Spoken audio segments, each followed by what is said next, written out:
Thank you, Ellen. Thank you, Melinda. And thanks to CEDA for the invitation to be with you today. I also acknowledge that we meet on the land of the Gadigal people in the Eora Nation and acknowledge elders past, present and emerging. And of course, for all of us who are interested in economic policy, a key challenge of economic policy in our country is eradicating the scourge of Indigenous disadvantage in our nation.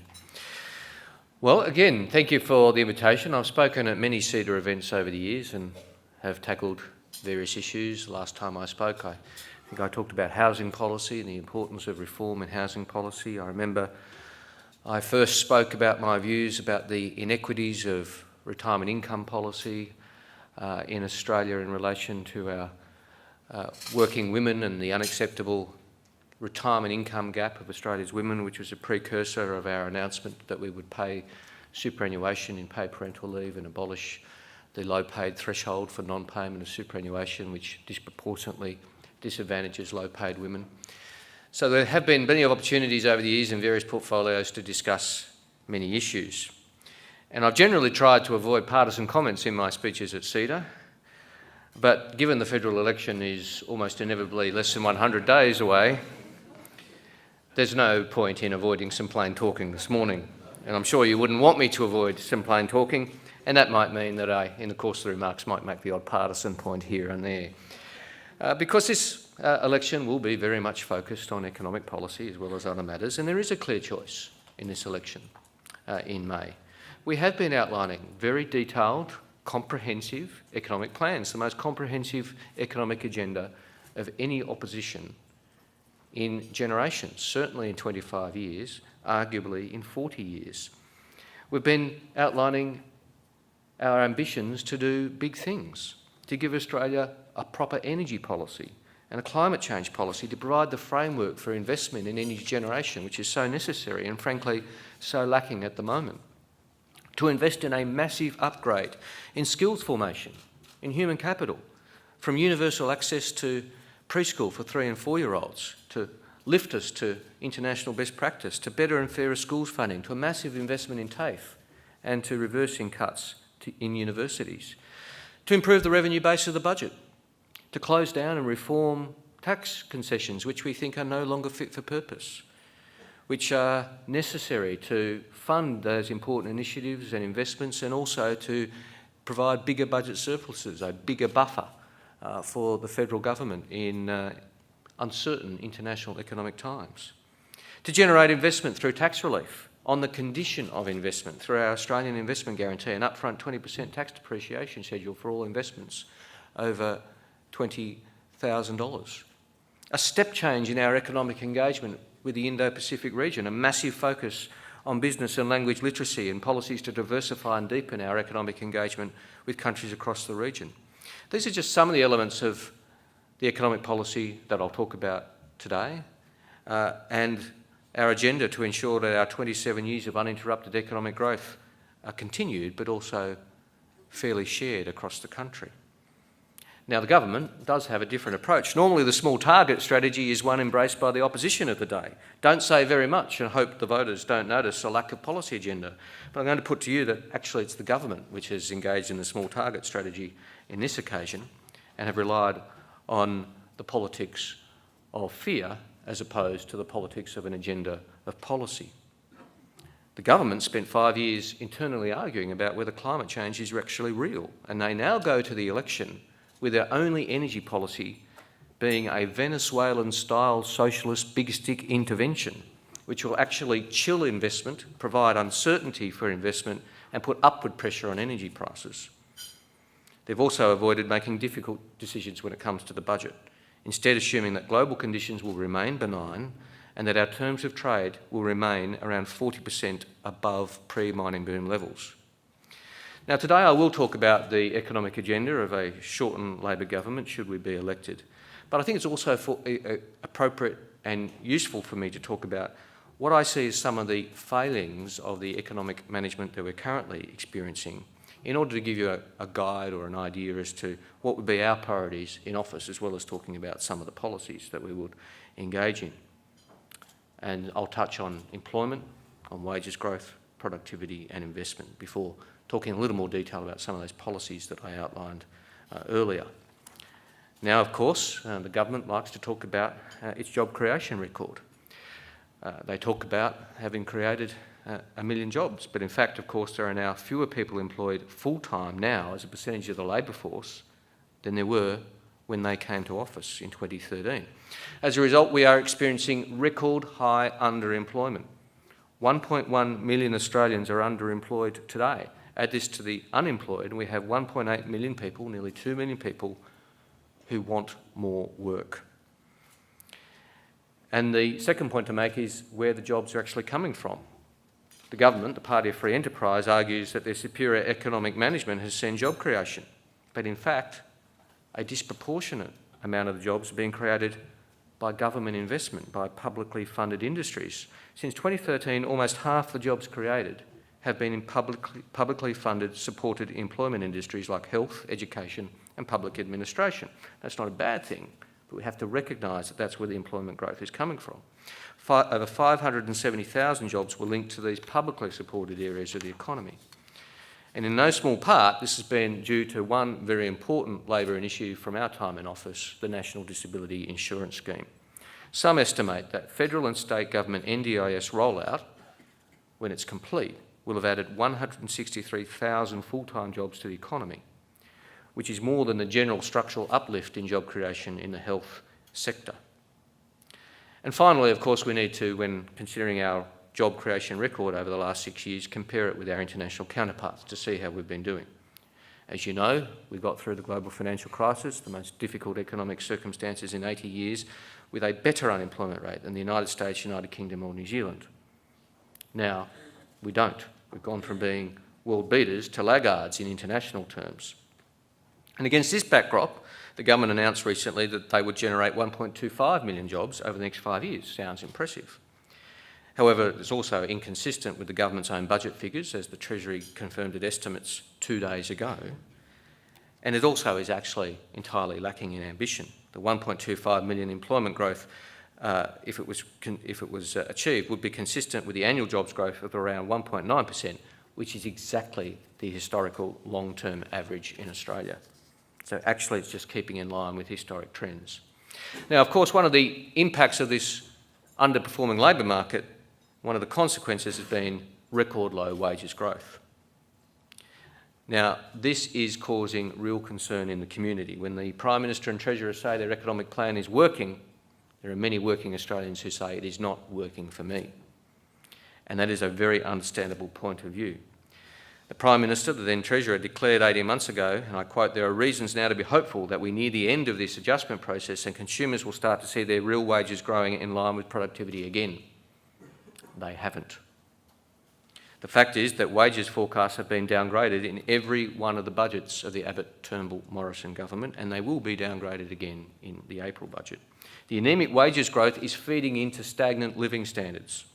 Increased living standards is, after all, the holy grail objective of economic policy, but we've been failing. Recent data released by the Australian National University shows that for households, living standards, that is household income less household costs, declined by 2.9% over the last 3 years. That is the largest fall in living standards in 30 years. Now, of course, we've known for some time that people aren't seeing much of an increase in their pay packets. At the same time, cost of living, particularly in relation to electricity, private health insurance and childcare, is very substantial. Real wages measured by the real value of compensation of employees per hour has increased by a touch over 1% over the last 5 years. This compares to a 9% increase using the same measure occurring between 2008 and 2013. This means that the real value of compensation accruing to Australian workers increased 7 times faster under the previous Labor government than under the current government. Now, of course, I fully recognise that this is not an entirely Australian phenomenon. It is an international phenomenon. But even taking that into account, we are not doing as well as we should. Recent wage growth in Australia has been worse than the average experienced in the OECD. In fact, between 2013 and 2017, Australia ranked 27 out of the 35 OECD countries when it comes to wages growth. This follows the period prior to 2013 under the previous Labor government where wages were growing faster than the OECD average. So yes, this is a developed country challenge, but we are not doing as well at it as our competitors and comparators. The government's policy, the only wages policy, has been to see penalty rates cut for those workers on Sunday, the first arbitrary, non-negotiated wage cut in Australia in 80 years.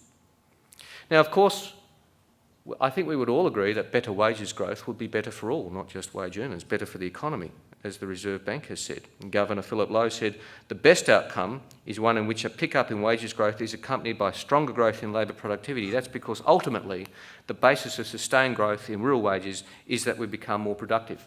Of course, I couldn't agree more. The best result would be an increase in productivity and an increase in wages growth to match it. But in recent years, there's been a disconnect between how productive Australian workers have been versus how they've received their compensation. We haven't been growing productivity fast enough, and employees have not been adequately receiving compensation for the increased productivity that we have had. We need to lift productivity and ensure that these gains in productivity are shared with the employees who help generate them.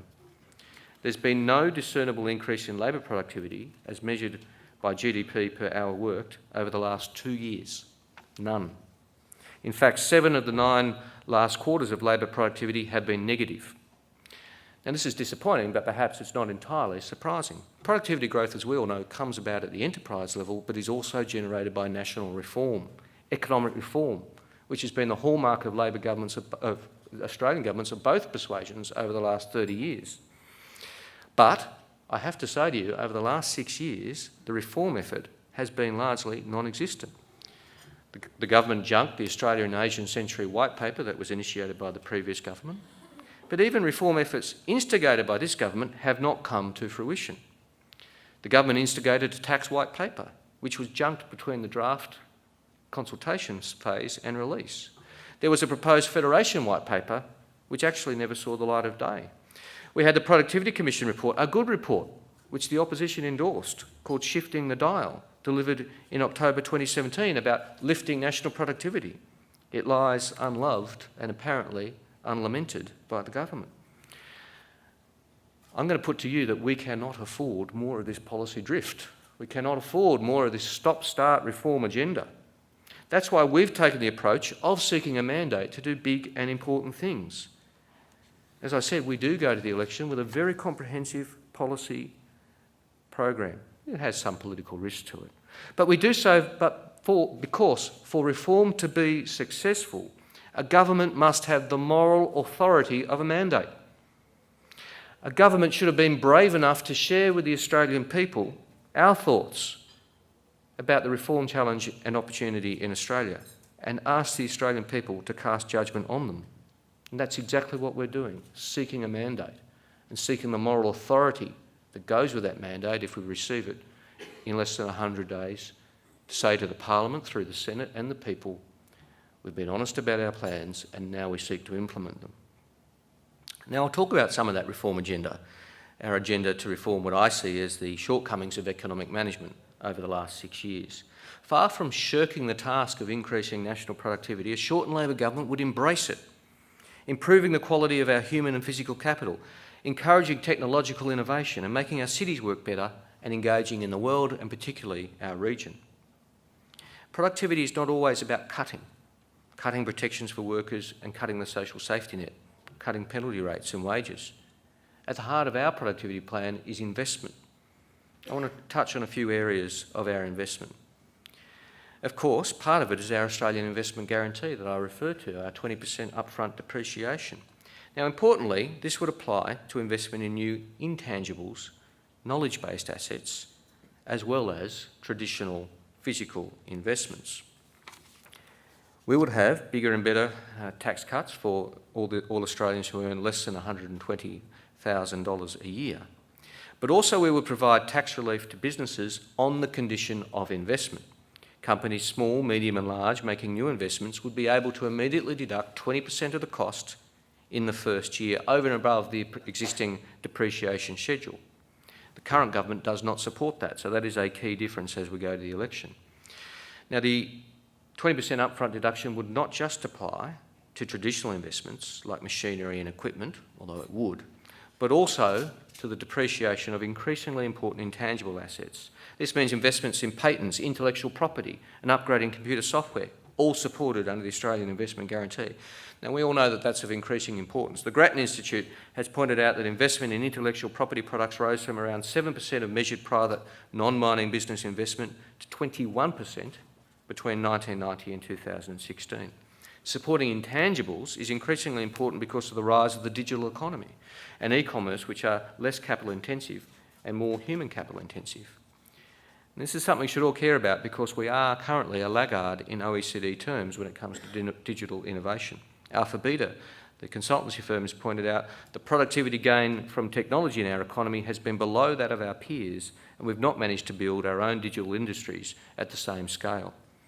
If Australia can catch up with its peers, it would unlock $315 billion in economic value over the next decade. So when it comes to investing in new, tangible and intangible assets, we need to shift in the policy settings, and a Labor government would. Now I want to turn to skills, which is such an important part of our economic agenda. Again, I'm going to quote the Governor of the Reserve Bank, who said, "Our national comparative advantage will increasingly be built on the quality of our ideas and our human capital," something I think we could all endorse. In a rapidly changing jobs market, skills that allow young people to be enterprising so that they can navigate complex careers across a range of industries and professions is, of course, becoming increasingly important. Problem solving, financial literacy, digital literacy, teamwork and communication are different from the technical skills which are specific to a particular task and which our education system currently concentrates. Now, I could talk about our school funding plans. I could talk about our very significant investment in TAFE and vocational education and training. I could talk about our plans in universities. But today, in the time available, I want to concentrate on one particular area of our investment in skills and in human capital: early childhood education. As it stands, nearly 1 in 4 children start school in Australia without the foundational skills necessary to be successful learners. Almost a quarter of young Australians in 2019 start school without the necessary foundational learnings. We know, we don't think, we know that these children are twice as likely not to meet NAPLAN standards in years 3, 5 and 7. And it's not just traditional areas of pre-numeracy or pre-literacy that are important. Just as important are the social and emotional skills that children can learn with qualified early educators. Studies have pointed out that the years before children start school is the period when children learn to communicate, get along with others, control and adapt their behaviour, emotions and thinking. Now that is exactly why an incoming Labor government will provide for universal access to preschool for every Australian 3 and 4-year-old. No matter what their background, they will access 2 years of world-class early learning. Now, currently, we do have a national policy of universal access for 4-year-olds. That runs out at the end of the year. It's unfunded after December this year, and current government policy is to end the funding. We won't end the funding, and we will expand it to 3-year-olds as well. This will bring us into line with international best practice. This is an important reform. Bill Shorten calls it the most significant investment in early childhood education in Australian history, and he's right, and we'll deliver it. Now finally, I just want to turn to an area which I believe deserves much more attention in our political debate and will receive much more attention under a Shorten Labor government: Asia-relevant capabilities. Growing Australia's Asia-relevant capabilities should not and cannot start at university, but ideally much earlier in life. And I say to you frankly, as a country, I'm not making a political point, but as a country, our performance is lamentable. There is no bright spot. Let's talk about languages as an example of how we're doing. Whether it be Japanese or Hindi, Indonesian or Cantonese or Mandarin, we are doing really, really poorly. Indicative of the perilous situation is that more Australians studied Bahasa Indonesia in school in 1972 than do in 2019, despite the fact, of course, that our school population is many multiples bigger. Indonesia is going to be the 4th largest economy in the world by 2050, and we are simply not bothering to learn the language or engage with the country. If we don't turn this around, it will have adverse implications for our economy and for business wanting to expand in our region. ANZ's most recent Asia survey made it clear that for businesses potentially looking to enter Asian markets, And I quote, "The biggest barriers indicated are lack of knowledge and limited language capabilities for developing business relationships." Now, we've announced a range of important initiatives here under our Future Asia framework, putting in place a nationwide Asia-capable schools program that will help drive sustained whole-of-school change in assisting and supporting 5,000 school principals and school leaders to better understand the economic forces at play in the Indo-Pacific region and what kind of workforce the country needs and that they need to prepare their students for. Establishing an advisory council on Asian capabilities that will be headed up by experts from academia, the education sector, business and not-for-profits to drive research and generate new ideas to boost teaching and learning about Asia across all levels of our education system.